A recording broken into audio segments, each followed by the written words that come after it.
Olá, você que acompanha esse podcast, seja muito bem-vindo. E hoje nós estamos conversando com Wesley de Moraes, que é terapeuta com PhD em psiquiatria, não é isso? Isso mesmo, proprietário do consultório Santo Tomás. São Tomás tem uma relação com a psicologia também. Tem. Nesse consultório eu atendo exclusivamente católicos. É um prazer você aí nos ouvindo e é um prazer falar contigo, Rafael. O prazer é todo nosso de conversar com você.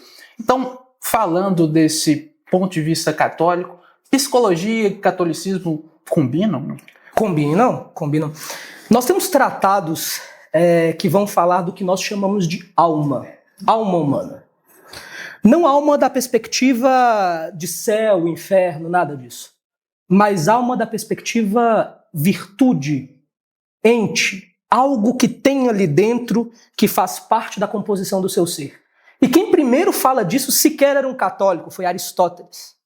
O De Anima, podemos dizer que o marco inicial do que hoje nós chamamos de psicologia é o De Anima do Aristóteles, o Tratado sobre a Alma Humana. O Aristóteles, além desse livro, ele tem o Ética, por exemplo, onde ele fala como ser uma boa pessoa. Penso que a gente se distanciou dessa psicologia, dessa psiquiatria, dessa compreensão do comportamento humano. Cada vez mais a gente vem se distanciado do que diz respeito à alma, ao como ser realmente bom, ao como ser realmente verdadeiro. E esse tem sido o meu trabalho de vida nesse consultório. Então, além de profissão, trabalho de vida, você enquanto católico, você é católico? Eu sou católico, apostólico romano, faço parte do rito romano. Como profissão, eu tenho consultório, tenho laboratório genético, tenho outras empresas, mas como vocação, também como profissão, eu decidi, após um hoje grande amigo querido, padre, desesperadamente me procurar ajuda. E ele me procura pedindo ajuda, e eu o ajudo, e ele me diz algo: eu não consigo encontrar um profissional como você para conversar. Não, então, peraí, um padre, ele foi buscar um leigo para fazer terapia. Então a terapia é para todo mundo. Porque quando a gente pensa em um ministro ordenado da igreja, eles costumam procurar outros padres, outros ministros ordenados, ou até o bispo, para desabafar, fazer essa terapia informal, ou até na própria igreja é denominado de orientação espiritual, né? Sim. Mas então o padre pode ou até deve procurar uma terapia. Atendo bispo. A pessoa está com transtorno de ansiedade generalizada. Ela me procura, como ela procuraria um terapeuta. A pessoa tem TDAH, ela me procura. E eu vou tratar isso não fazendo teologia de consultório, mandando você rezar algumas ave-marias e ler o livro de Jó. Não. Eu vou fazer isso com ciência. Afinal de contas, a academia, a ciência e a universidade é um fruto da Igreja Católica.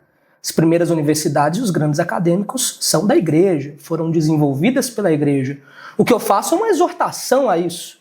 Nós temos e podemos ter médicos católicos, fisioterapeutas católicos, padeiros católicos, psiquiatras católicos, terapeutas católicos.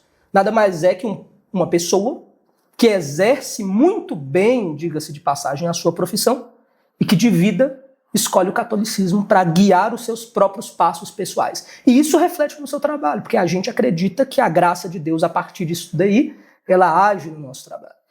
Então, além de atender os católicos, você também atende outros públicos. E isso, com certeza, não pesa no seu atendimento. Se você é católico, você vai atender uma pessoa de outra religião, ou às vezes que não tem religião, da mesma forma. Exatamente. Eu tenho 2 consultórios, né? Eu tenho um consultório onde eu atendo transtornos e distúrbios, somente transtornos e distúrbios, e eu atendo todas as pessoas que me procuram, de qualquer religião.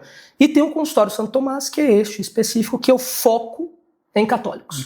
Foco em conversar com os meus irmãos. Como que as pessoas podem acionar você? Pelo Instagram, pelo telefone? Instagram, nós temos contato de telefone, vamos deixar aqui para quem quiser acessar. Tem o Instagram também, Terapeuta Católico. Se você escreve Terapeuta Católico no Instagram, o primeiro que aparece, e digo primeiro porque é careca, é muito fácil de saber que sou eu, este sou eu mesmo. E ali a gente pode conversar, você pode marcar consulta, falar com a minha secretária e agendar o seu momento para ser atendido por mim. Olha, que legal. Você gosta de pão de queijo? É importante que quem está nos assistindo saiba que somos mineiros, tanto eu quanto o Rafael, e o pessoal da GEMED, do GEMED, do estúdio, colocou aqui um cafezinho, um pão de queijo, alto nível. É o melhor tratamento do Brasil que a gente recebe. O Estúdio Mineiro de Belo Horizonte, o GEMED Audiovisual, fica aqui no bairro Diamante, preparou pra gente um cafezinho especial com pão de queijo, com café preto. E sigamos, né? Eu já dei muitas aulas, mas é a primeira vez que em aula, em palestra, em qualquer canto, eu sou recebido com pão de queijo. Todo bom mineiro, para ter uma boa conversa, tem que ter um pão de queijo e um café, né? Depois dessa mordida, até melhora. Separaram umas perguntas aqui pra gente. Por que as pessoas rezam todos os dias e continuam ansiosas? A reza tem alguma relação psicológica com a ansiedade? Veja, existe o que a gente chama de MEV, de medicina do estilo de vida. Você é ansioso porque você vai fazer uma apresentação importante, está tendo momentos de ansiedade, que você vai conversar com seu chefe no trabalho, porque você vai pedir a sua noiva em casamento, ou porque você tem transtorno de ansiedade generalizada, ou porque você tem um transtorno de ansiedade específica. A oração, ela pode auxiliar no tratamento, assim como o Mindfulness pode auxiliar no tratamento, assim como o controle de pensamentos intrusivos e mudanças cognitivas, de percepção cognitiva, pode auxiliar no tratamento. Mas a oração, ela, por si só, ela pode não ser suficiente para tratar a ansiedade. A gente vê isso. É necessário, muitas vezes, um esforço maior. Este esforço que eu faço no consultório e ensino meus pacientes, terapia bem feita, trabalho bastante com terapia cognitivo-comportamental, com logoterapia, com a psicologia tomista, psicologia a partir dos escritos de Santo Tomás de Aquino, que é o padroeiro, o patrono do meu consultório, e a boa e velha medicina do estilo de vida. Ajustar o sono, alimentação, fazer atividade física, controlar o estresse, a ansiedade, os vícios, sejam eles em drogas, em tela, em pornografia, em joguinhos online, tigrinhos, jogos de apostas. Tudo isso faz parte de um tratamento terapêutico. E que, junto com a oração, pode ajudar. Nós temos um estudo, inclusive, recente de Harvard, que vai sinalizar a oração e a religião como elementos que podem apoiar a melhora de problemas, distúrbios e disfunções psiquiátricas. Às vezes, na fé católica, a gente vê que os fiéis leigos, eles buscam o sacerdote para fazer esse acompanhamento espiritual.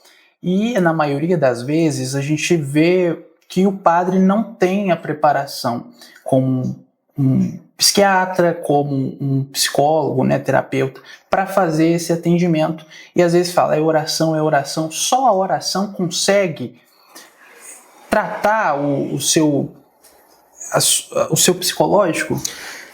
Quando a gente fala de disfunção, parece muito metafísico, mas não é. Eu vou dar um exemplo que vai tornar essa conversa muito, muito mais clara. Eu quebrei o pé em dezembro. Quebrei o pé lutando, eu luto boxe, luto jiu-jitsu, luto MMA. Quebrei o pé lutando. Dezembro. Eu poderia ficar sentado dizendo, meu Deus, cura o meu pé. Meu Deus, cura...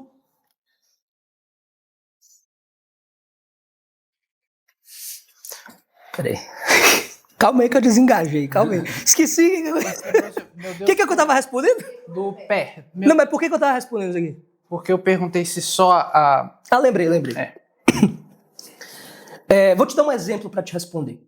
Às vezes, quando nós falamos de coisas que são cognitivas, de saúde mental, psiquiátricas, nós imaginamos algo muito metafísico e como não é um exame de imagem, não fica concreto, fica difícil de imaginar. Vou dar um exemplo que vai tornar mais acessível. Eu, pessoalmente, quebrei o pé em dezembro. Eu luto MMA, quebrei o pé em dezembro. E eu poderia ficar sentado o tempo inteiro rezando e dizendo, meu Deus, cura o meu pé, meu Deus, cura o meu pé, meu Deus, cura o meu pé, e nada fazer em relação a isso. Veja, o que eu fiz. Fisioterapia, atividade física, gelo, repouso, segui as prescrições do ortopedista, segui as prescrições do fisioterapeuta e rezei. Eu fiz o tratamento completo. A mesma coisa quando nós falamos de transtornos psiquiátricos. Eu poderia ficar sentado, rezando, pedindo a Deus para curar o meu pé? Poderia, e ele é Deus, e ele pode fazer o que ele quiser. Inclusive, ele poderia fazer este milagre, mas faça a sua parte que eu te ajudarei. Então, estou com um transtorno psiquiátrico e estou querendo a ajuda de Deus sem fazer a minha parte, é menos provável. Eu preciso de uma misericórdia divina muito grande, ele precisa olhar para mim e falar, não, vou te ajudar, mesmo sem você fazer a sua parte. Mas é fundamental que as pessoas façam a parte delas, que elas busquem tratamento, que elas se tratem, façam isso que eu acabei de explicar, que é medicina do estilo de vida, terapia cognitivo-comportamental bem feita, logoterapia pode auxiliar, depende da patologia, do problema, do que você apresenta. Faça a sua parte e reze. E peça ajuda, faça a sua parte que eu te ajudarei. A reza, ela serve como algo que ajuda no psicológico também? Ela é um motivo de conforto? A fé em si é um motivo de conforto na psicologia? Ah, sim, sem a menor dúvida. Porque alimenta a esperança. Existe algo bom. A bondade é real. A beleza é real. Coisas boas, as virtudes, o que há de bom no mundo é real. E a gente está tão assustado ultimamente com tantas coisas ruins acontecendo que nós estamos nos distanciando da possibilidade, da concretude das coisas boas que existem. Quando eu rezo por outra pessoa, por mim mesmo, peço a Deus, eu alimento a esperança. Qual a diferença disso para fazer mindfulness? Utilizando pensamentos positivos. O pessoal, talvez de casa, não vai entender o que é o mindfulness. Mindfulness é uma técnica muito atrelada à terapia cognitivo-comportamental que ajuda, que auxilia na ansiedade, no controle dos pensamentos impulsivos, às vezes para te trazer de volta para a realidade. É uma espécie de meditação que nós fazemos todos os dias nas igrejas, inclusive. Estamos aliando as duas coisas para chegar num público que antes a psicologia não chegava. Eu quero fazer isso, eu quero que a psicologia chegue nessas pessoas. Eu quero quebrar esse tabu dos dois lados, de profissionais que têm um pouco de restrição de atender este público, deste público que tem restrição e medo de se aproximar desses profissionais. Eu quero dizer, eu estou aqui no meio termo para te atender e fazer uma excelente profissão, um excelente trabalho e te ajudar com o que você está passando é real. O TDAH, ele existe. A depressão, ela existe. São alterações neurobiológicas. São questões orgânicas. Você tem uma relação forte com TDAH, né? Você tem uma especialidade em TDAH, não é isso? Sim, sim. Sou especialista em TDAH, parte do meu mestrado, parte do meu doutorado foi em TDAH também.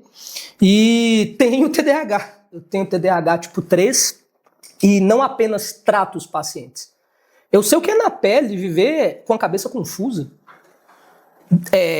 E cozinhar e deixar todas as portas dos armários abertas e me esquecer completamente disso. Ter que colocar ração, eu tenho um gato em casa, ter que colocar ração para os gatos e dar 10, 11 horas da manhã e os bichinhos lá miando de fome e eu tentando lembrar, por que esses gatos estão miando? Por que esses gatos... Eu esqueci de colocar comida para os meus companheiros de casa. E isso não é falta de oração, isso é um distúrbio neurológico. Isso é um transtorno do neurodesenvolvimento. E se me afeta, afeta outros companheiros católicos. Eu quero que o meu trabalho chegue para esses companheiros.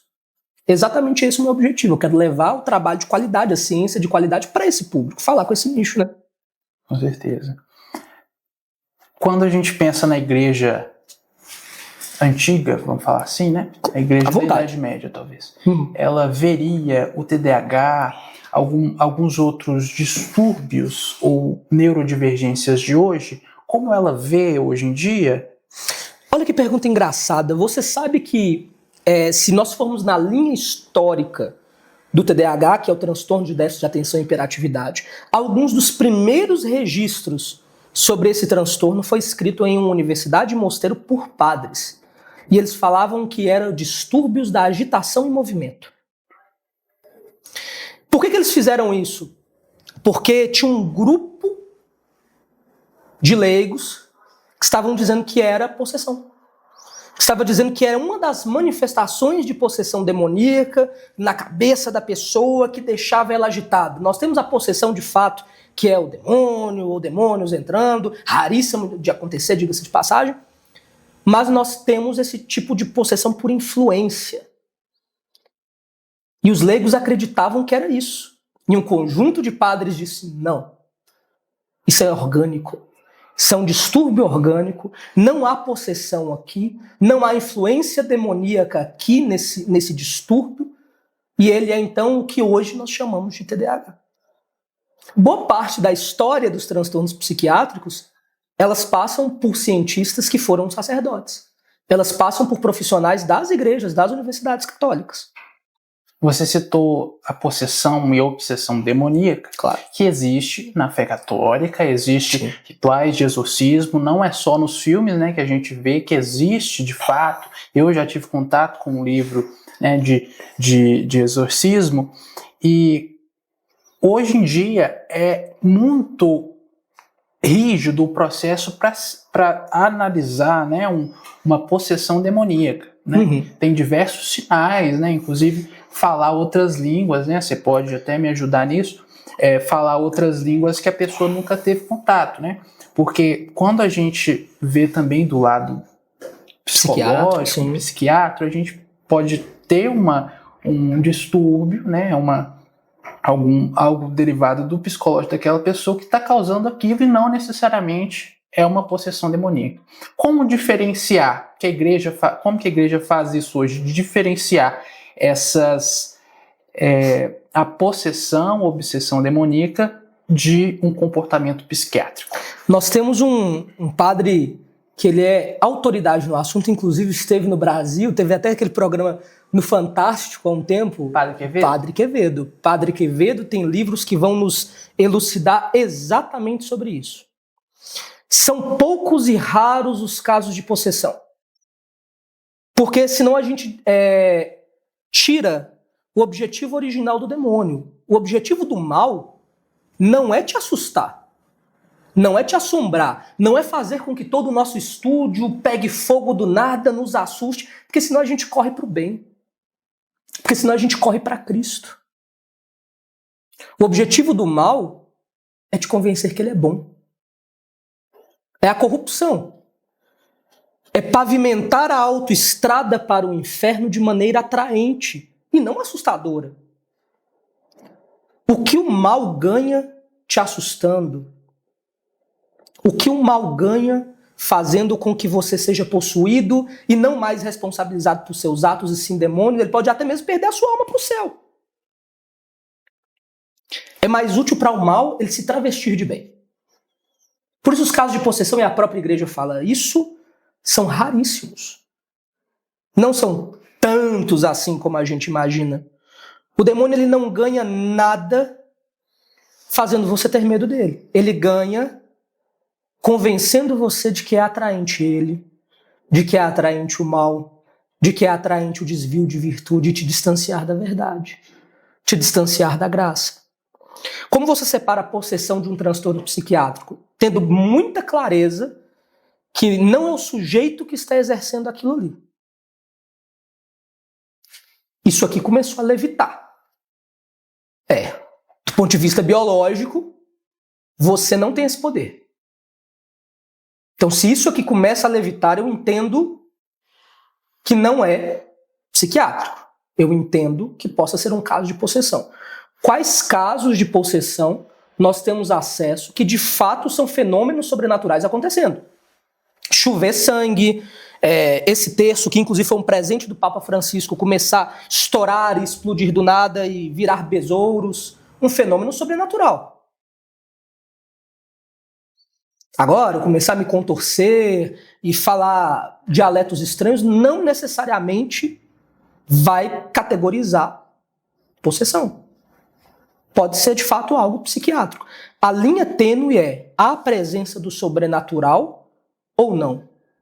Só fazendo essa divergência, nós desmascaramos, inclusive, muitos problemas, e eu digo isso porque às vezes me procuram padres e bispos me perguntando sobre fenômenos psicológicos e a diferença de possessão. Tem um bispo que me consulta quando casos de investigação de possessão chegam para ele. Porque todo bispo é exorcista. Todo bispo Pela é ordem exorcista. episcopal, ele é exorcista, né? Exatamente. Mas você anda muito bem protegido, então, né?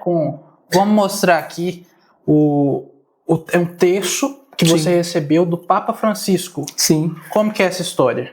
Quando eu iniciei o meu trabalho, esse meu trabalho com o consultório católico, com o consultório Santo Tomás, eu tinha uma viagem para dar aula na Europa e tinha uma amiga minha, que é irmã franciscana, que teria uma audiência com o Papa Francisco à época e nós estaríamos lá.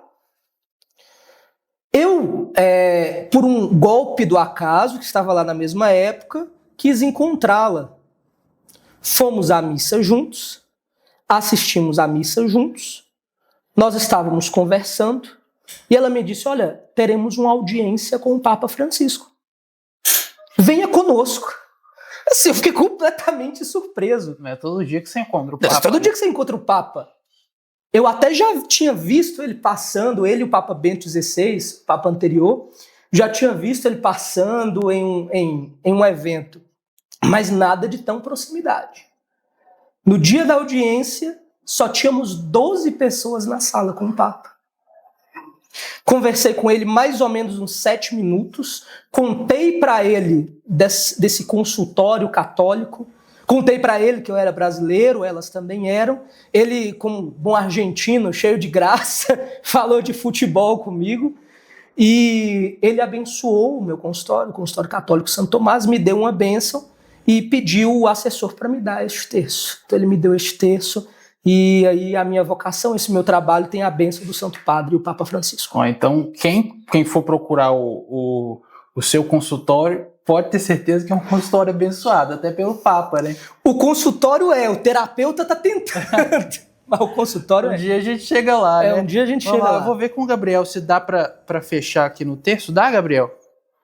Pra gente mostrar aqui, que é um detalhe muito interessante.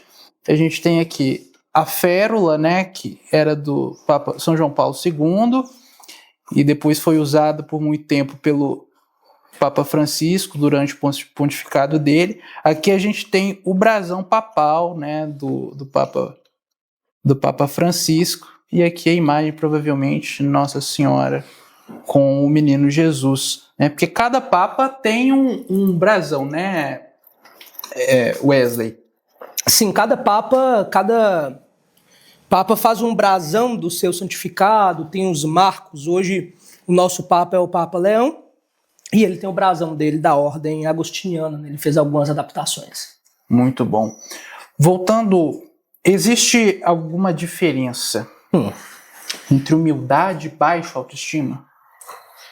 Humildade é uma virtude. Algumas pessoas acreditam que se valorizar é orgulho. Não. Colocaram aqui. Tá? Nós temos a realidade. A realidade é aquilo que ela é. A realidade é a verdade. É a concretude das coisas. E nós temos as virtudes. A caridade, a humildade é uma virtude. O oposto de virtude é vício. Nós temos vícios de humildade. A desobediência pode ser um vício de humildade. A baixa autoestima pode ser um vício de humildade. Os vícios eles podem se manifestar tanto de maneira para mais, hipersensível, ou para menos, hipossensível. A humildade é algo bom desde que você esteja atrelado à realidade. Eu dizer a verdade, aquilo que sou, aquilo que é, sem fingir, sem falsa modéstia, sem ficar sinalizando virtude para parecer bom moço, a verdade como ela é. A verdade ela não precisa de nenhuma manifestação e alteração da realidade. Ela por si só tem peso vivo. Isso atrelado à humildade. E quando o católico... É normal, né, que o católico ou qualquer outro fiel que seja vinculado a alguma religião, ele sinta culpa. Ele sinta culpa quando ele sai um pouco da linha daquilo que Deus espera para ele na fé dele. A culpa, até quando o excesso de culpa começa a virar uma doença. Nós temos os escrúpulos, e no consultório católico é o distúrbio que eu mais lido. Meu cachorro fez cocô no chão. Preciso automaticamente falar com o meu terapeuta, procurar o padre e me confessar. Os escrúpulos são pensamentos ansiosos, são pensamentos intrusivos e ansiogênicos que ficam ali o tempo inteiro ocupando a sua cabeça, que bagunça as suas ocupações, você não consegue trabalhar, você não consegue estudar, você não consegue se relacionar com a sua família, exatamente por conta do sentimento de culpa. Você procura o padre várias vezes para o padre te absolver de pecados que sequer são pecados. Tudo isso porque você está acometido de um distúrbio. O escrúpulo, ele é um problema psicológico. E aí é te mostrar a verdade. Te mostrar o quanto isso está se manifestando como um pensamento intrusivo, atrapalhando o seu dia a dia, atrapalhando a sua vida, e que isso não é matéria de confissão, que isso não é um problema de confissão, que você não precisa ocupar o tempo do seu padre, ocupar todo o seu dia, toda a sua vida por conta disso. Como eu disse, há virtudes e há vícios, e se o mal quiser utilizar coisas boas para fazer o mal, ele faz. O mal é capaz de usar a oração para que você seja ruim, para bagunçar os seus pensamentos, para bagunçar o seu cognitivo. Perfeito. A fé católica, hoje, ela está mais alinhada aos princípios da psicologia e tende a olhar de uma maneira mais caridosa, misericordiosa para essas pessoas e usar a psicologia a favor da fé junto, que as duas andam juntos, não tem como andar separado. Não. Sim, não tem a menor dúvida. A psicologia, se nós utilizarmos o De Anima do Aristóteles como marco da psicologia, podemos. Se nós utilizarmos textos de psicologia de padres e frades, isso pegando o ano 500, ano 600, podemos. Se nós quisermos ir até mais longe, a epopeia de Gilgamesh, o livro dos mortos do Egito, para explicar o início e as primeiras manifestações de comportamento humano. Tem culpa no livro dos mortos, isso é matéria de psicologia. Existe medo, orgulho na epopeia de Gilgamesh, um dos manuscritos mais antigos da história da humanidade. Isso é matéria de psicologia.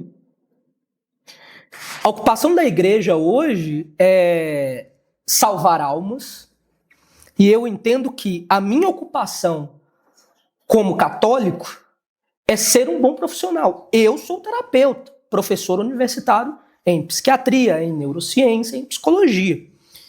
Gosto muito de São José Maria Escrivá, é um dos meus santos de devoção. E São José Maria diz que o trabalho ordenado é uma oração. Essa é a minha vida.